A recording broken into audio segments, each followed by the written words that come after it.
Holmes ran a fully integrated system of murder, corpse preparation, and body sales. Welcome to WatchMojo, and today we're exploring our picks for the most dangerous, violent, and remorseless criminals in history who've been diagnosed by professionals or have displayed traits of psychopathy in their lives. He always had that glint in his eye that you kind of figured there was something there that was wrong.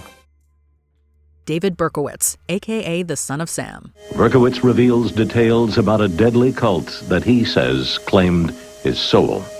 There was a force of evil that was just so powerful. It's just so powerful. It's beyond any human comprehension or understanding. Even as a child, the signs of psychopathy were there for Burkowitz, who would become known as the Son of Sam. As well as threatening behavior, he was known to start fires. In 1976, Burkowitz began targeting random people in New York City and taking their lives. By 1977, he had killed 6 people. By chance, a survivor saw Burkowitz's car get a parking ticket, leading to his arrest. During questioning, Burkowitz claimed he was told to kill by a demon possessing his neighbor's dog, hence his moniker.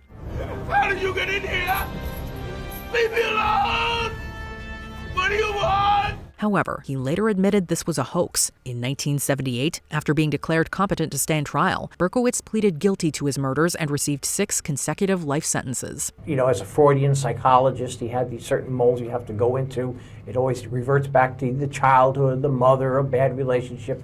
But that was completely false. Marcel Pio. With no other witnesses to tie him to the murder, Pio once again avoids arrest. It takes a psychopath to take advantage of victimized people, and that was certainly the case with Pio during World War II. When Germany occupied France, Pio set up an underground network to help Jewish people escape persecution for a fee. At least, that's what he advertised. In reality, Pio lured them to his home and gave them a vaccination that was actually a fatal poison. In 1944, after neighbors had alerted the authorities due to a foul smell coming from Pio's home, his crimes were discovered as they found human remains and a lot of luggage. While he was convicted of 26 murders, it's believed the number could be over 60. In 1946, Pio was executed. It is quite rare to see somebody who's quite so articulate, quite so professionally capable as Pio is, and to have somebody like that who's also got the psychopathic features of being very charming, very glib. Up to a point, it ceases to become about whether he's found guilty or not. Leonard Lake. Despite these attempts to live out his fantasies, Lake, like many serial killers, had been aware of the ultimate hopelessness of his position. The thrill of capturing and killing his victims soon wore off. Many psychopaths enjoy abusing animals as children. That was the case with Lake, who, when young, used chemicals to dispose of mice. In 1985, he was arrested for shoplifting. During questioning, he took his own life. The investigation led the police to a cabin in Wilseyville, California, where human remains, a dungeon, journals of the crimes, and videotapes of abuse to victims were found. Forensic specialists dusted for fingerprints and latent evidence. They hoped that if Lake had indeed kept a prisoner here, he or she had left behind some clue of their presence. For several years, Lake and accomplice Charles Ng had been abducting, abusing, and murdering people at the remote cabin. In 1999, Ng was convicted of 11 murders and sentenced to death. While the cabin seemingly had human remains belonging to 11 people, it's speculated due to Lake's journals that there could be 25 victims. She doesn't need a doctor, I'm her doctor. You don't need a doctor, do you? Huh? John Cribb. According to forensic psychologist Tim Watson-Munro, Cribb is a, quote, end-of-the-line psychopath, and the closest he's come to, quote, evil simpliciter. In 1978, Cribb broke into a house in the Balcombe Hills suburb of Sydney, Australia, taking Valda Connell and 2 of her children hostage. He doesn't stop at the drop-off point and continues on further, taking the car to an isolated bush clearing near Ellenborough Falls. After assaulting Connell, he left the trio in the wilderness, only to change his mind and take their lives. After crashing his car, the bodies were found in the trunk. Cribb was sent to a psychiatric hospital, but he escaped. After armed robberies, he then assaulted teenagers before being arrested. In jail, he sent Christmas cards to taunt his victims. In 1979, Cribb was sentenced to 3 consecutive life sentences plus 42 years before dying in 2018. Beakish. In 1916, a landlord wanted to renovate the property that Kish was renting in Cinkota, Hungary. However, he had been conscripted into the army 2 years before. When the workers went to Kish's workshop to search for materials, they instead found several tin drums. When they opened them, they discovered bodies submerged in alcohol. During the search of the property, 24 bodies were found, and letters from Kish to many more women too. Seemingly, he had been defrauding them with the promise of love, only to take their money and lives. When the authorities heard Kish was at a Serbian hospital, they rushed there. However, he had already escaped. While there have been sightings worldwide, Kish was never caught. John Wayne Gacy, aka the Killer Clown. No one had ever had to handle anything like this before. And at the time, I didn't know what the totality of this thing was going to be. After being arrested in 1968 for assaulting a teenager, Gacy was diagnosed with antisocial personality disorder, which is closely tied to psychopathy. Despite this, he was eventually released after serving 18 months of a 10-year sentence. By 1972, Gacy began taking lives. Oh, I heard a weird sound. Oh, just the salt pump pumping out the gun. No, not that. It's a strange whining noise. Maggots. He lured men and boys to his property in Norwood Park Township in Chicago, Illinois. Gacy would then restrain them, often pretending to do a magic trick since he moonlighted as a clown, before killing them. The disappearance of Robert Piest in 1978 led the police to Gacy, where they discovered human remains hidden in his home's crawl space. In 1980, Gacy was found guilty of 33 murders and was sentenced to death, which was enacted in 1994. You were there, right? Not during the crime, but I was there afterwards and I watched the removal of the body. And what happened to the body afterwards? Was one that was, that body was put into the river? It was taken to the river and dumped in the river. Pedro Lopez, aka the Monster of the Andes. Lopez was very good at using his words to manipulate others.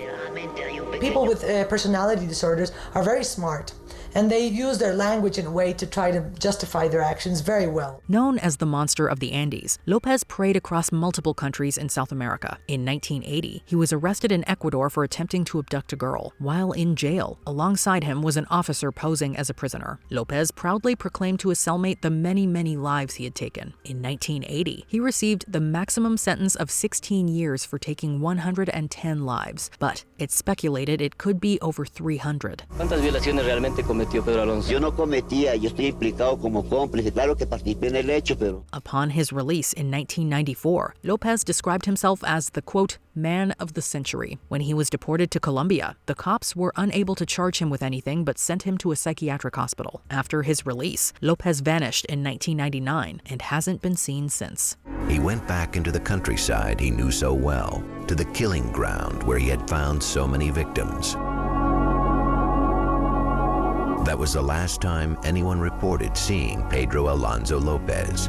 Aude Hussein. Uday did not believe it was sanitary to have his dogs retrieve the birds he'd shot. So he would force friends like this man to go fetch in the icy water. His father Saddam was sadistic, but Aude is far worse. Egypt's former president Hosni Mubarak even called him a, quote, psychopath after he killed Kamal Hanna Jago at Mubarak's wife's birthday party in 1988. Aude was appointed by his father as chairman of the Iraqi Olympic Committee and the Iraq Football Association. Rather than stick to boardrooms, he would abduct what he felt were underperforming athletes, take them to his private prison, and then abuse them. Aude was also tied to several more murders and was alleged to assault women and girls, sometimes fatally. In 2002, during the Iraq War, U.S. soldiers killed Aude and his brother Kosai. He is also rumored to use heroin regularly. But all of this does little to stem his feelings of paranoia. Jeffrey Dahmer, a.k.a. the Milwaukee Monster. I'm not going in there! Stop yelling! I got neighbors. In 1991, when police officers in Milwaukee, Wisconsin were flagged down by a frantic and half-handcuffed Tracy Edwards, they had no idea what they were in for. Edwards took them back to the apartment he had escaped, where they found Dahmer. During the investigation, the cops uncovered photos of bodies taken inside the property and human remains in the fridge and within a large drum. I was dead set on going with this compulsion. It was the only thing that gave me any satisfaction. Diagnosed with several personality disorders, Dahmer confessed to taking 16 lives and consuming some. Over the space of 2 trials in 1992, Dahmer, with 17 victims, was sentenced to 16 counts of murder, earning him life imprisonment. In 1994, he was killed by fellow inmate Christopher Scarver. I'm just glad the monster's gone, and that's the bottom line. Adolf Hitler. Widerstand in den Weg gelegt. Ich hatte gut daran getan, von Jahren alle höheren Offiziere liquidieren zu lassen, wie Stalin. After rising to power in 1933, Hitler transformed Germany into a cruel machine to wipe out anyone who wasn't Aryan. As well as provoking World War II in 1939, he instigated mass genocide through his parliamentary forces and with extinction camps. The latter took the lives of around 6 million Jewish people across Europe and millions more with backgrounds Hitler disliked. Nicht der Staat befiehlt uns, sondern wir befehlen den Staate.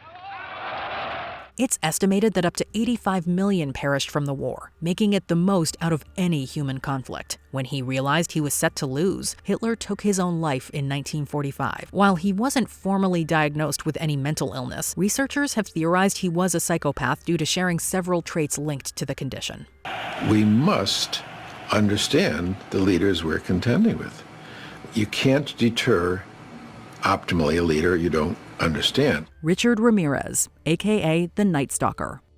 Richard Ramirez brought terror to California in the 1980s. His MO was home invasion, followed by heinous crimes. The dreadful and indiscriminate crimes caused a wave of fear.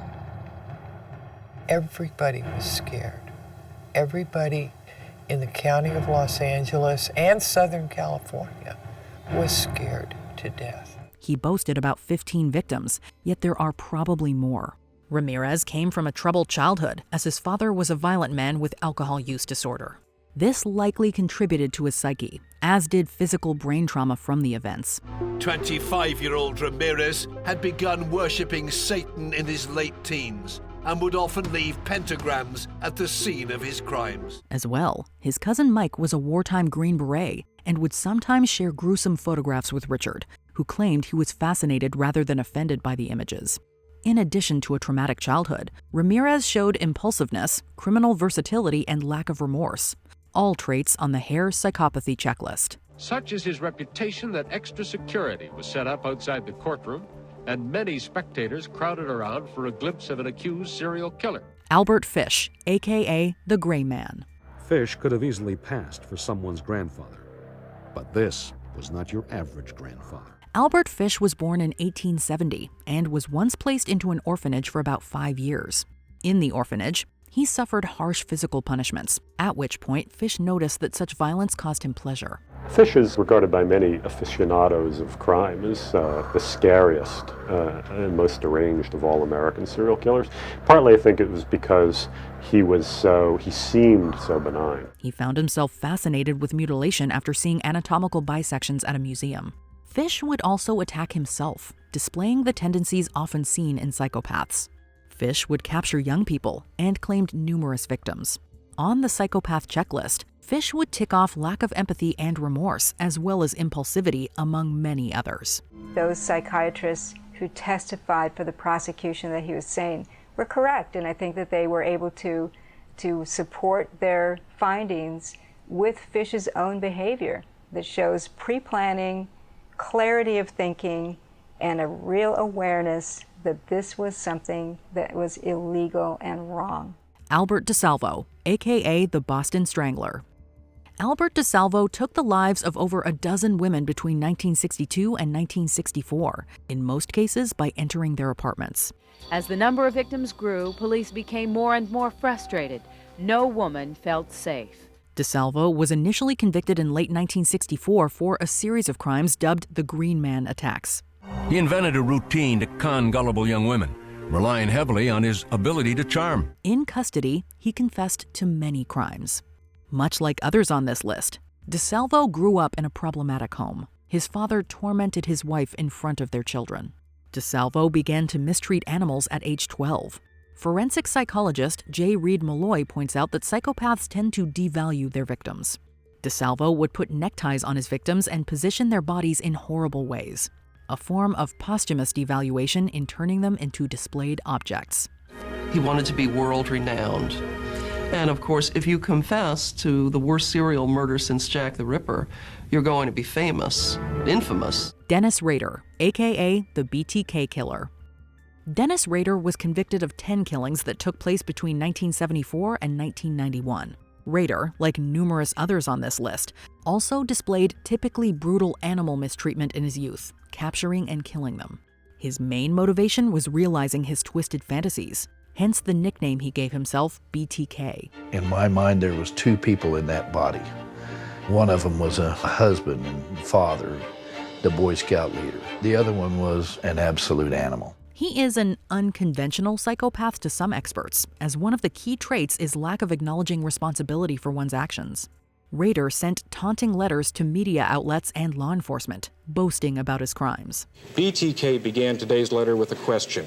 How many do I have to kill before I get a name in the paper or some national attention? Though he ticks the grandiose sense of self-worth box, boasting about responsibility separates him from some textbook psychopaths. He remains in solitary confinement, where he will stay for the rest of his life. Elizabeth Báthory, aka the Blood Countess.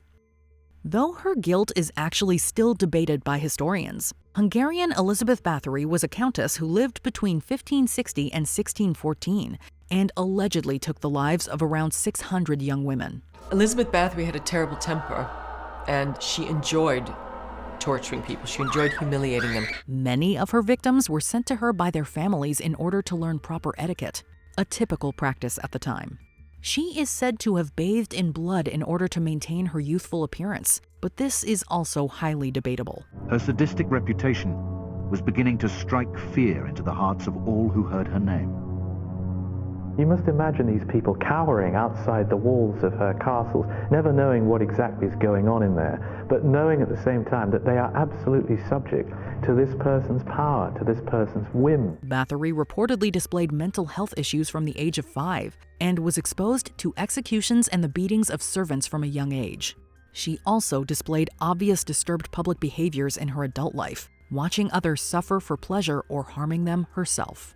She was allowed to live. She was imprisoned in her castle. That's, what we've been led to believe. And that no one was allowed to talk about her or say her name for 100 years meant that they almost just wrote it out of history. Vlad the Impaler, aka Vlad III, aka Vlad Dracula. The story goes that Romania's bottomless well of tyranny, catastrophe, and overall human misery can all be traced back to one terrifying ruler and his supernatural evil. Vlad III was born somewhere between 1428 and 1431, second son to eventual leader of Wallachia, Vlad Dracula. Recognize that? And what's the connection between the historical story of Vlad the Impaler and the story that Bram Stoker gave us of Count Dracula? He's decided to write a book about vampires. So he picked up a guidebook on Transylvania and he found this name, Dracula. And it just sounded so evocative. Dracula was a member of the Order of the Dragon, a society that opposed the Ottoman conquest of Europe. As a result of this, little Vlad and his brother Radu were taken hostage by Ottoman Sultan Murad II in an attempt to gain Dracula's loyalty. After this ordeal, Vlad's father and older brother were killed.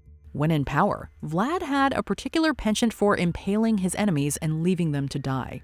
To this day, he's still referred to as Vlad Tepes, Vlad the Impaler, in memory of his favorite method of killing. He was responsible for an estimated 80,000 deaths. Some psychological researchers claimed Vlad fit the dark triad mold, which consists of Machiavellianism, narcissism, and psychopathy. With Vlad, we have a man who didn't care how much blood he spilt. Finally, we have the name, Dracula. Today, it has a deadly sound to it. It means son of the devil. The devil, of course, a horrific, vengeful, impossible to stop creature. And that is exactly the image that we have from the real Vlad Dracula. H.H. Holmes. Dr. Herman Webster Mudgett, better known as H.H. Holmes, was a career criminal guilty of a number of crimes including forgery, illegal marriage, and causing deaths. He was apparently very handsome and had an incredible personality, and women were drawn to him in large numbers. He is best known as the proprietor of the Murder Castle, which was subject to so many sensationalized stories that it's impossible to give an actual account of its layout or events. Holmes's childhood was harsh, as is the case with most of the others on this list. The middle child of a stern postmaster and devoutly religious mother, he grew up a mummy's boy. he took to science and found confidence designing scarecrows and perpetual motion machines. His father had alcohol use disorder, and he was treated badly by his schoolmates due to his academic proficiencies. Holmes became obsessed with anatomy and dissection, performing the latter on animals. He was convicted of causing only 1 death, but is presumed to have committed 4 more and is suspected of 9. You are cleansed and delivered. May God have mercy on your soul. As Holmes waits for his life to come to an end, he remains cool and composed. Ed Gein, aka the Butcher of Plainfield. Ed Gein was a killer and body snatcher, exhuming and stealing human remains from cemeteries. Gein was born to a militantly religious mother, Augusta. Augusta would forbid her children from making friends, contributing to Ed's poor social skills. The family farm went to Edward upon the deaths of his family members. He reportedly boarded up all rooms used by his mother, leaving them spotless compared to the rooms in which he lived. The house became unimaginably filthy with layer upon layer of waste, slop, and unidentifiable clutter. Gein was eventually discovered to have fashioned a long list of objects from human body parts. For example, skull bowls and a skin lampshade. They found all types of things that belonged to people that were no longer people. Gein was diagnosed with schizophrenia and also psychopathy. There's no way in the world that anyone could ever decipher completely or even intelligently what Ed was thinking or doing. Charles Manson. Tell me in a sentence who you are.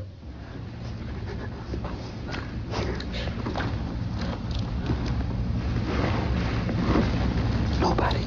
Charles Manson was understandably evaluated a number of times while imprisoned, resulting in various diagnoses such as schizophrenia and personality disorders.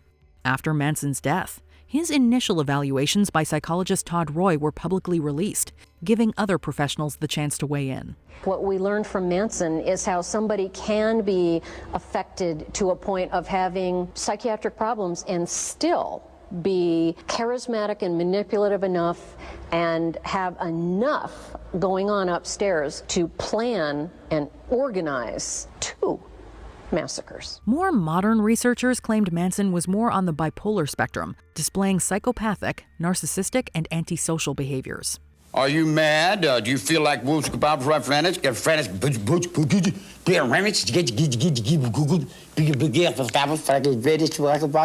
Manson attracted followers easily, a sign of grandiose self-worth as seen on the hair checklist. His Rorschach test answers were apparently consistent with under 1% of comparable results.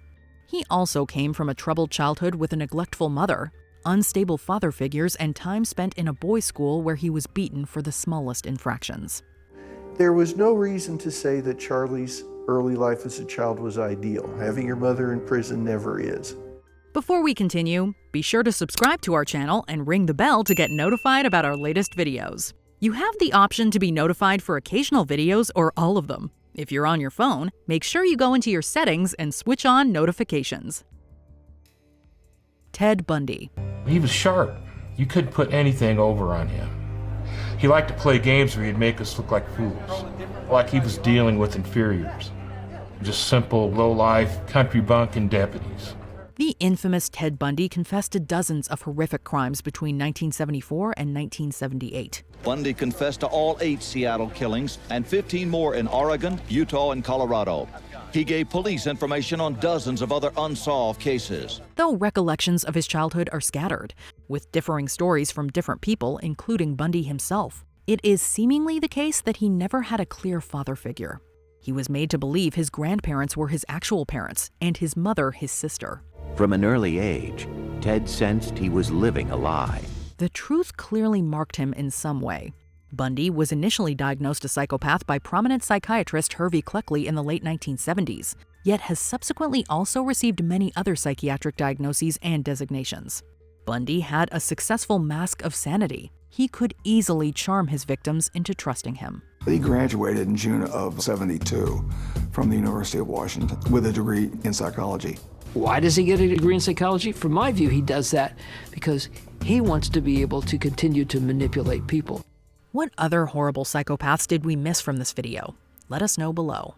They call Bundy a master manipulator, and they vow that despite all his talking, the state will strike no deal to delay Bundy's execution.